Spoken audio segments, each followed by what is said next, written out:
여러분은 작년 이맘때, 그러니까 2023년 12월 31일이 되겠죠. 작년 이맘때를 기억하십니까? 어떤 분은 선명하게 작년 오늘을 기억하시는 분도 있을 겁니다. 기억을 한다면 그때 기억을 하게 하는 어떤 특별한 일들이 있었기 때문일 겁니다. 우리의 기억을 강하게 하는 요소, 어떤 특이성이 그 삶 안에, 그 시간 안에 있었기 때문입니다. 그날에 이전과 다른 특별한 것이 있었다면 우리는 항상 그날을 새롭게 기억을 하게 됩니다. 그러나 만약에 특별한 일이 없었다면 아마 그때 그 날을 잘 기억하지 못할 겁니다. 그래서 2023년 송구영신 예배 때와 2022년 혹은 그 전에 것과 크게 구분되지 않을 거라 생각이 됩니다. 아마 특별한 것이 없었다면 아마 이전의 다른 날의 기억 속에서 작년 이맘때는 사라져 없어졌을 겁니다. 저에게는 작년 12월 31일이 특별했습니다. 송구영신 예배를 마치고 가족 사진을 찍었습니다. 여러분이 다 가신 다음에 자녀들을 위해서 기도하고 또 가족 사진도 같이 이렇게 찍었었거든요. 가족 사진 한 장이 그때 그 장면을 이제 기억하게 하는 거죠. 가족 사진 찍고 하나님께서 한 해 동안 주셨던 은혜에 대해서 간단하게 이야기 나누기도 했습니다. 하나님이 주신 은혜는 매번 같은 것 같지만 우리의 삶에는 특별한 은혜들입니다. 그럼 오늘 우리가 하나님의 은혜를 기억할 때 오늘이 저와 여러분의 인생에서 또한 특별한 날로 또 기억되게 하여 주실 줄 믿습니다. 오늘이 정말 2024년의 이제 마지막 날입니다. 이제 지금 시계로 보면 한 7분,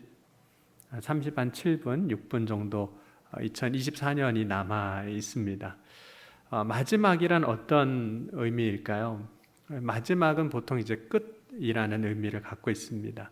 모든 일에는 시작이 있는 것처럼 이제 끝이 있는 거죠.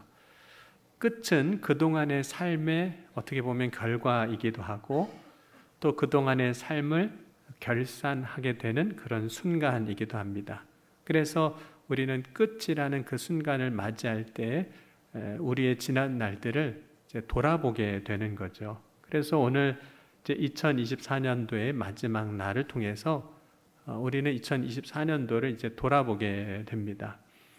여러분은 2024년도를 돌아보시니까 어떠신가요?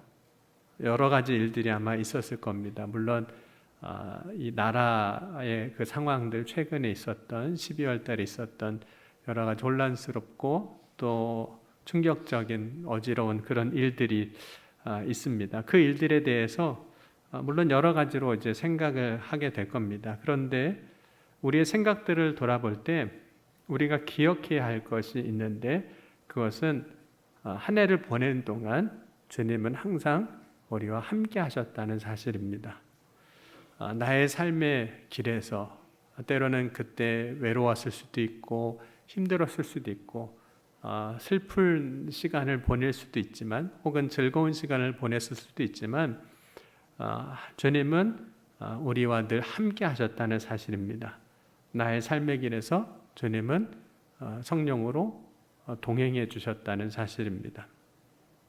2024년도를 돌아보면 우리가 새로운 소망을 이제 가질 수 있어야 합니다. 왜냐하면 오늘이라는 시간이 2024년도의 끝이지만 실제로는 끝이 아닙니다. 왜냐하면 2025년 1월 1일이 시작이 되기 때문인 거죠. 새로운 시작입니다.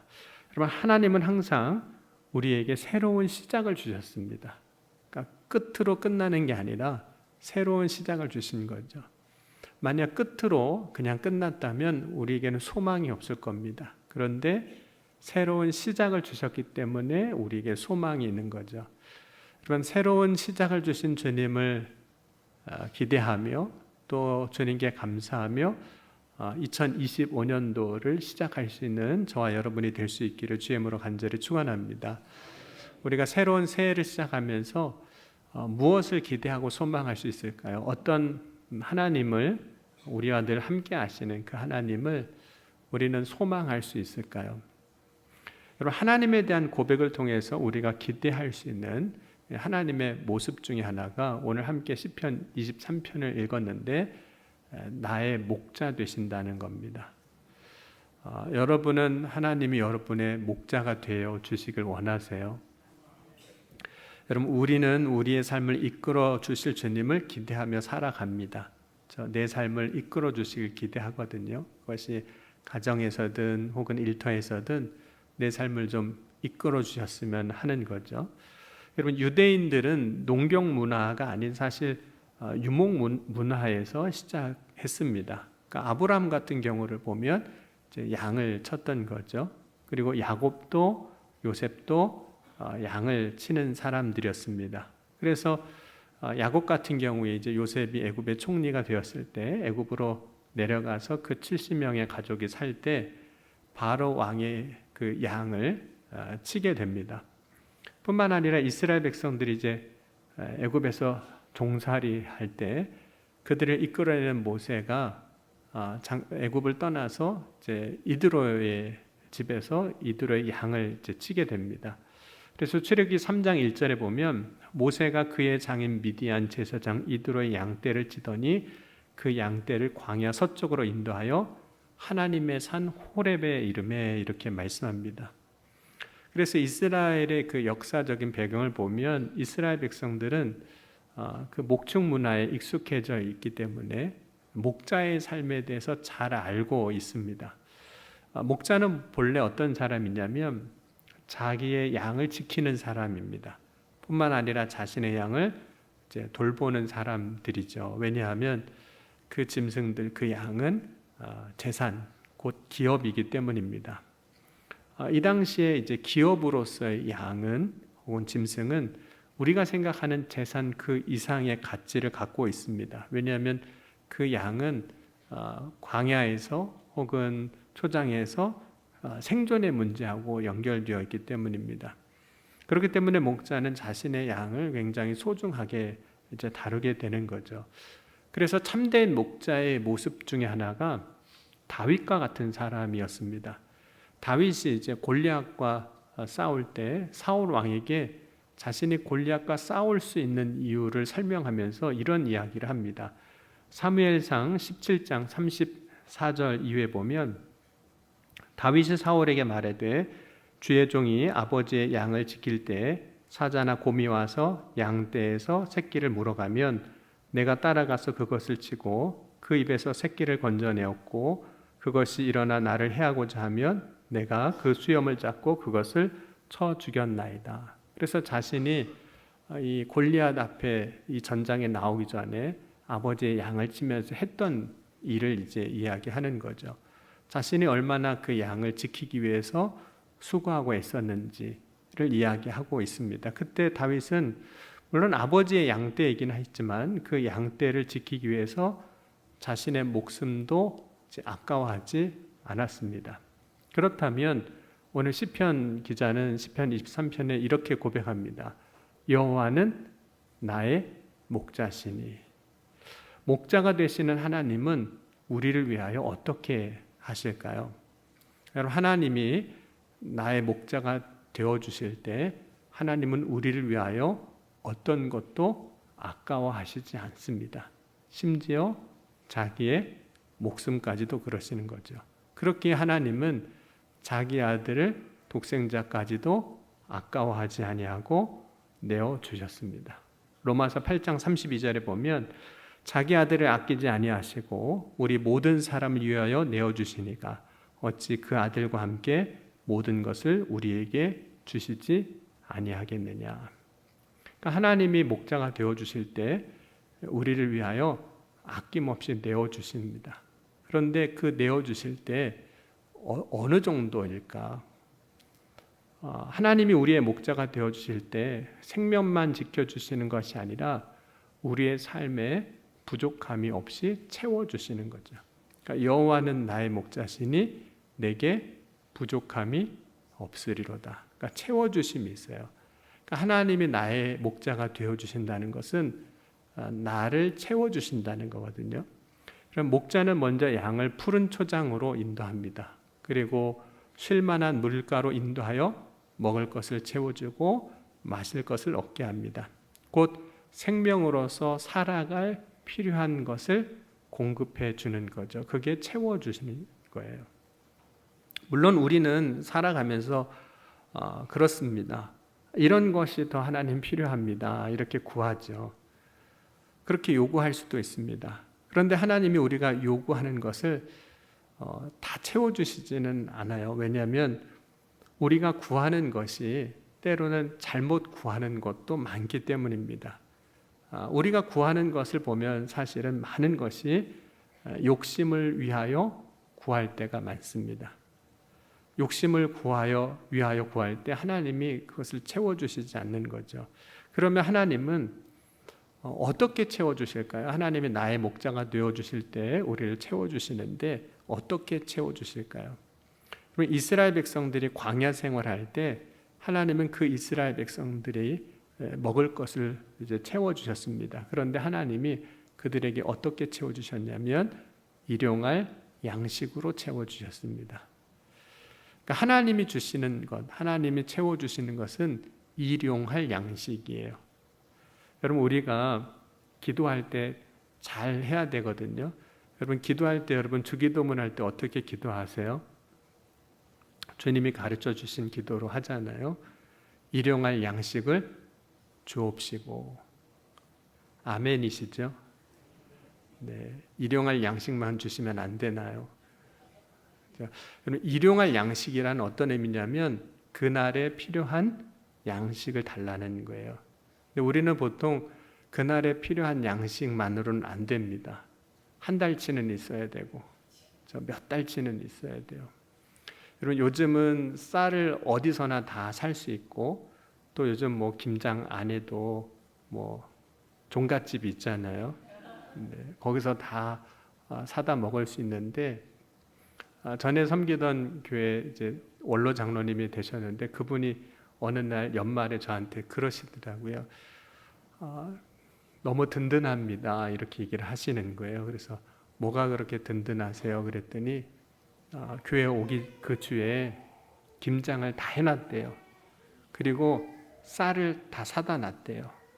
그래서 너무 든든하대요. 그러니까 지금 어디든지 다 가서 쌀도 살 수 있고 김치도 살 수 있는데 그 11월 달, 12월 달에 집에 김장 이렇게 담가 놓고 쌀 사다 놓고 겨울날 준비를 다 해서 너무 든든하다고 그런 얘기를 하시는 거예요. 그러니까 때로는 우리가 일용할 양식으로 만족하지 않는 거죠. 그런데 하나님이 우리에게 일용할 양식을 주시는 이유가 있습니다. 그 이유는 우리가 일용할 양식을 통해서 하나님을 날마다 바라기 때문입니다. 뿐만 아니라 일용할 양식을 통해서 그 양식의 의미와 소중함, 귀중함을 우리가 비로소 알게 됩니다. 또 일용할 양식을 통해서 욕심 부리지 아니하고 욕심내지 아니하고 하나님이 주신 것에 대해서 우리가 감사함으로 반응할 수 있는 거죠. 여러분 일용할 양식을 통해서 실제로 우리는 날마다 하나님의 역사를 경험합니다. 그것이 이스라엘 백성들이 광야에서 만나를 먹었던 거예요.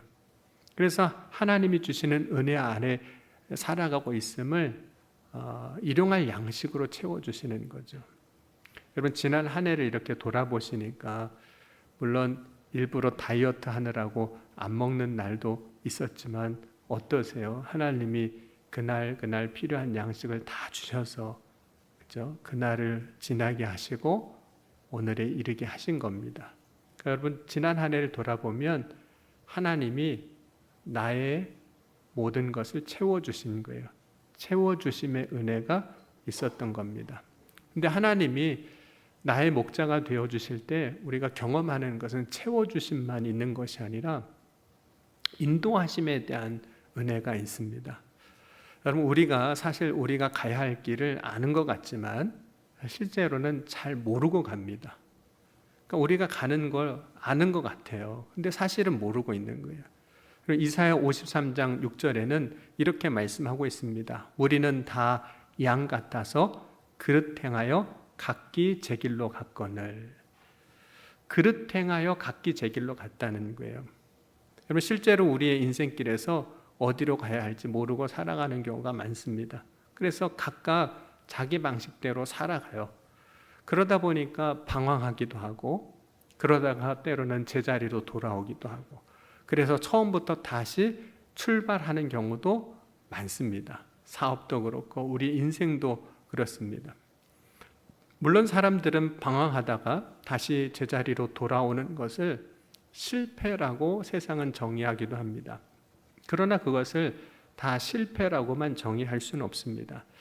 왜냐하면 때로는 하나님이 이스라엘 백성들을 가나안 땅으로 인도하실 때, 광야 생활할 때 광야를 돌게도 하셨어요. 유리하게 하셨어요. 여러분, 믿음의 사람들이 살아갈 때 히브리서 11장을 보면 믿음의 사람들의 삶을 설명할 때 믿음의 사람들이 유리하는 삶을 살았다고도 이야기합니다. 그 유리하는 삶을 보면 마치 세상의 기준으로 보면 실패한 것처럼 보여요. 히브리서 11장 37절 38절입니다.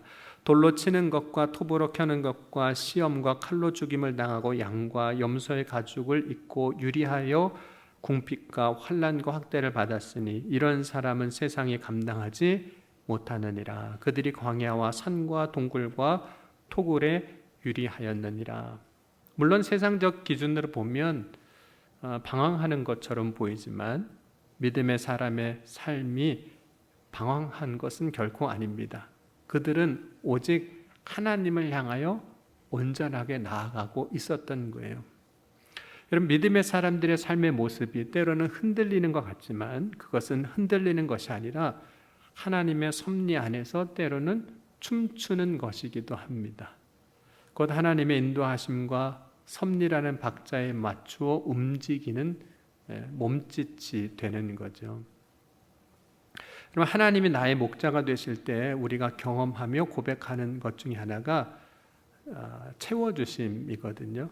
근데 두 번째가 인도하심이에요. 그런데 하나님이 나의 목자가 되실 때 경험하는 놀라운 은혜가 하나 더 있는데 그것이 무엇이냐면 충만입니다. 충만함이에요. 물론 이것이 채워주심의 연장선이라고 할 수 있는데 이때의 충만은 단지 부족함이 없을 정도로 이렇게 채워주는 것이 아니라 충만의 의미는 어떤 의미가 있냐면 넘치게 하시는 은혜예요. 넘친다. 예를 들자면 이런 겁니다. 예수님께서 가나 혼인잔치에서 기적을 행해 주셨습니다. 물이 변하여 포도주가 되게 하셨어요. 그런데 물이 변하여 포도주가 되게 하실 때 요한복음 2장 6절에서 8절에 보면 그 상황을 이렇게 설명을 하고 있습니다. 거기에 유대인의 정결 예식을 따라 두세 통 드는 돌 항아리 6이 놓였는지라.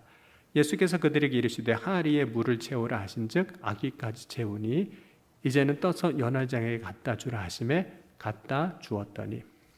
여러분, 이때 물이 변하여 포도주가 되는 이 기적은 준비된 돌 항아리 그 이상으로는 채워지진 않습니다. 거기까지만 채워지는 거예요. 그러니까 돌 항아리 6개만큼만 채워지는 거죠. 하나님께서 엘리야 선지자를 통해서 기근 중에 있었던 그 사르밧 과부에게 이제 먹을 것을 이제 주실 때 그 집에 있는 병의 기름과 통의 가루가 끊어지지 않게 하셨습니다. 하지만 그것이 두 사람의 삶 위에 더 많은 것으로 주시진 않으셨어요. 만약 더 많은 것으로 주셨다면 기근 때 아마 그 사르밧 과부는 더 많은 것으로 인해서 부자가 됐을 겁니다. 기근 때 그걸 팔면 얼마나 부자가 됐겠어요. 그들이 먹을 것 이상이었으면. 여러분, 엘리야 선지자가 노뎀 나무 아래 있을 때 하나님께서 천사를 통해서 먹을 것을 이제 주세요. 그런데 그때 보면 많은 것으로 주시지 않으셨어요. 하나님이 그 엘리야 선지자에게 주실 때 숯불에 구운 떡과 한 병의 물을 주시는 겁니다. 그래서 하나님이 채워주시는 것은 그 사람에게는 충만이긴 해요. 배부름이기도 하고, 그러나 그것이 넘치는 것은 아니에요. 그러니까 채워지는 건 맞는데 넘치는 것은 아니었습니다. 그런데 하나님이 나의 목자가 되어주실 때 하나님이 주신 그 은혜 가운데 하나가 채워주심과 인도하심에 충만에 더하여 어떤 은혜가 있냐면, 오늘 한번 5절은 같이 한번 읽겠습니다. 23장 5절 같이 읽겠습니다. 주께서 내 원수의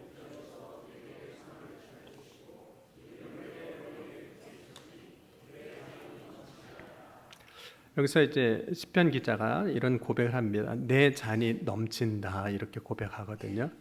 그러니까 넘친다는 것은 본래 가지고 있는 그 그릇의 양을 넘어서는 거거든요. 넘어서서 채워질 때 넘치는 거예요. 그러니까 그 그릇만큼만 채워지면 절대로 넘치지 않습니다. 그런데 그 양 이상으로 부어지니까 넘치는 거죠. 이게 풍족함의 의미이죠. 이런 풍족함은 우리가 가지는 소유의 풍족함이라든지 혹은 힘의 풍족함은 아닙니다. 내 잔이 넘친다고 할 때 하나님이 채워주시는 풍족함, 그래서 내 잔이 넘친다고 고백하는 것은 사실은 하나님이 주시는 기쁨이 넘치는 걸 사실 이야기하는 거예요. 그러니까 하나님이 여호와가 나의 목자가 되실 때 내 삶에는 우리가 담을 수 있는 기쁨이라는 그릇이 있다면 그 기쁨이 그 그릇을 넘어설 정도로 주신다는 거예요.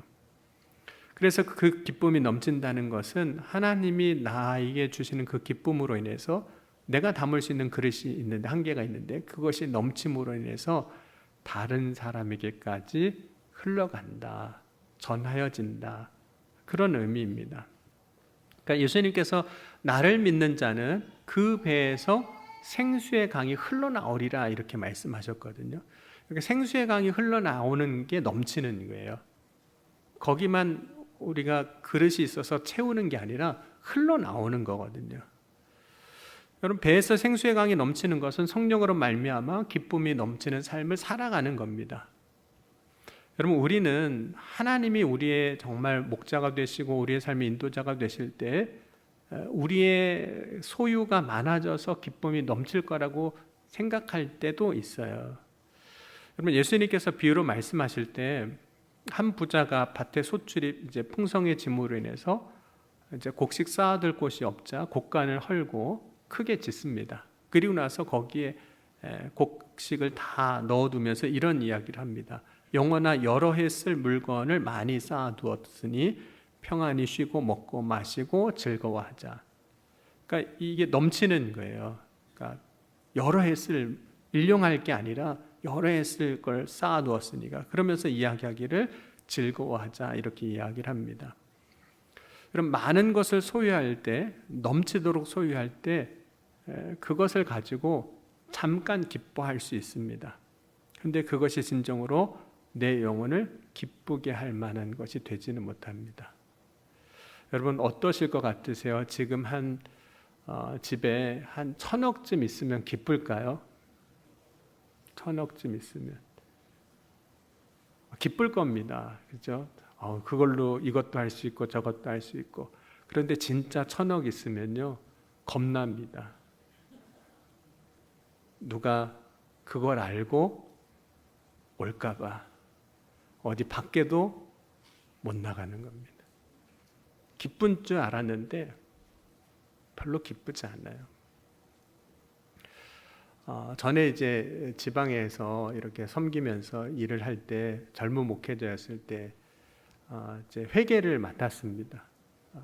회계를 맡으니까 돈을 많이 이제 이렇게 오고 가는 일을 하는 거죠.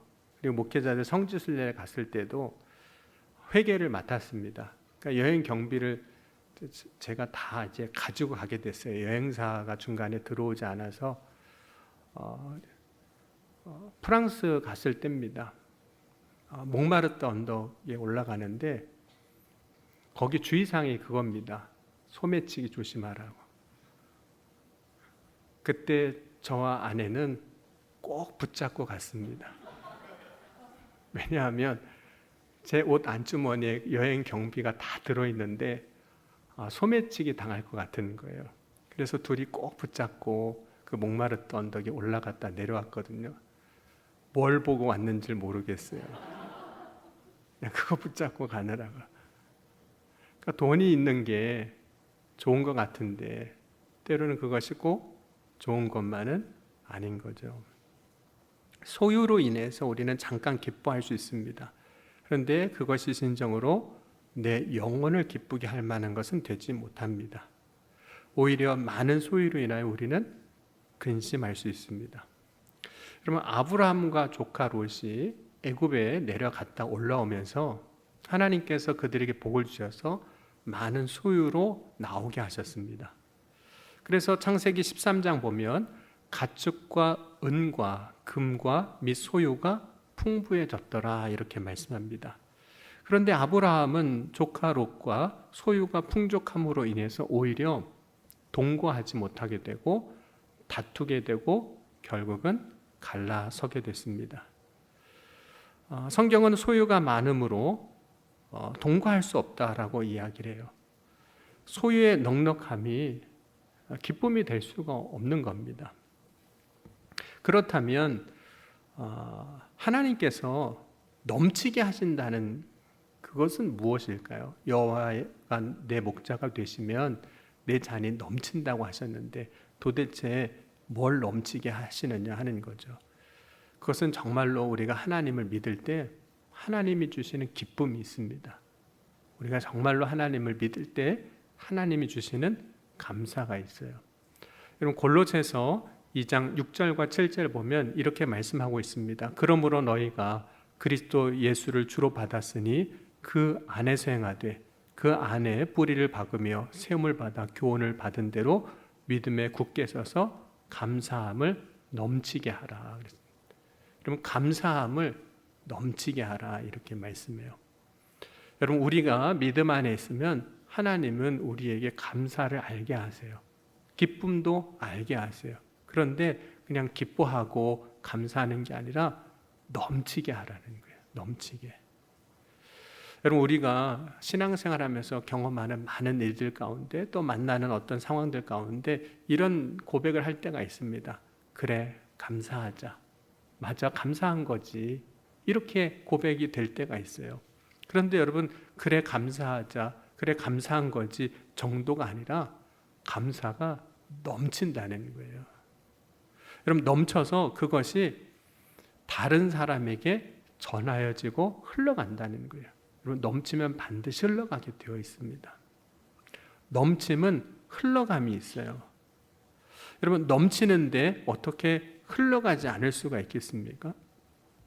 여러분 예수님을 만났던 그 우물가의 그 여인에게 생수의 강이 넘치니까 그 기쁨이 다른 사람들에게요 흘러가는 거예요. 그래서 이 여인이 자신의 기쁨을 다른 사람들에게 말하고 이제 고백하게 됩니다.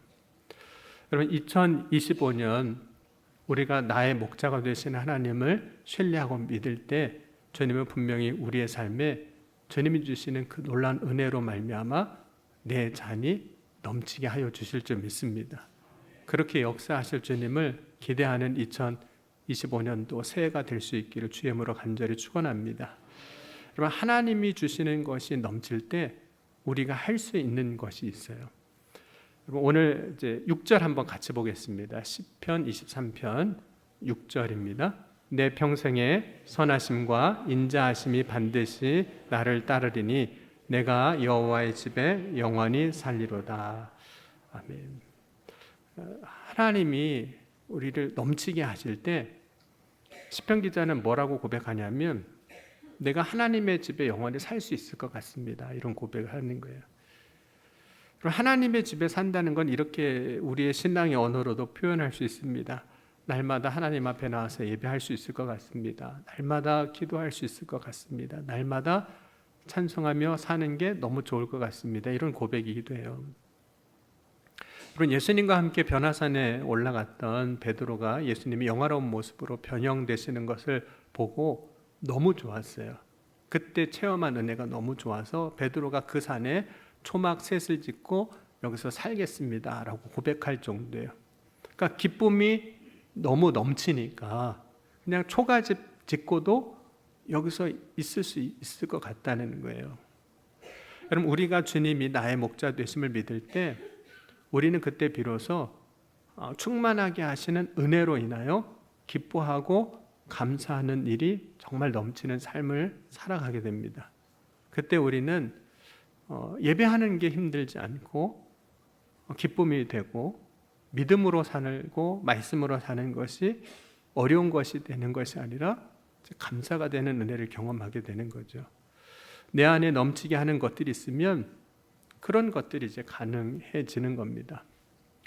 그럼 분명히 우리는 하나님을 향하여 갈급해야 하는 것들이 있습니다. 사모하는 것들이 있죠. 시편 기자는 내게 상을 차려주시고 기름을 내게 부어주셨기 때문에 내 잔이 넘친다라고 이야기합니다. 그러니까 우리가 넘치는 이유는 하나님이 상을 차려주시고 기름을 부어주셨기 때문이라고 말씀하고 있어요. 그러니까 내 잔이 넘치게 되는 이유는 내가 무엇인가를 열심히 해서가 아니라는 이야기예요. 나 스스로 무엇인가를 해서 내 안에 뭔가 많은 것들이 만들어져서 넘치는 것이 아니라는 겁니다. 그러니까 내 잔이 넘친다는 건 자생적이지 않다는 거예요. 오히려 우리가 무엇인가를 더 하려고 하면 실제로 넘치지 아니하고 부족하고 소진되는 걸 경험할 때가 있습니다. 대학교 때 같이 공부를 하고 대학원 때도 같이 공부를 한 1년 선배이신 목사님이 계세요. 이분이 이제 개척하신 지 한 8년 정도 되셨는데 목회를 시작하고 가장 힘들었던 것을 이야기하면서 이런 이야기를 하셨어요. 내 힘으로 뭔가를 할 때였다라고 이야기를 해요. 저도 그랬었거든요. 목회를 처음 시작하고 나서 설교가 무엇인지도 잘 모르고 말씀 전하는 게 어떤 건지 잘 모르고 학교에서 배운 거 가지고 열심히 한 겁니다. 대학 때 배웠고 대학원 때 배웠으니까.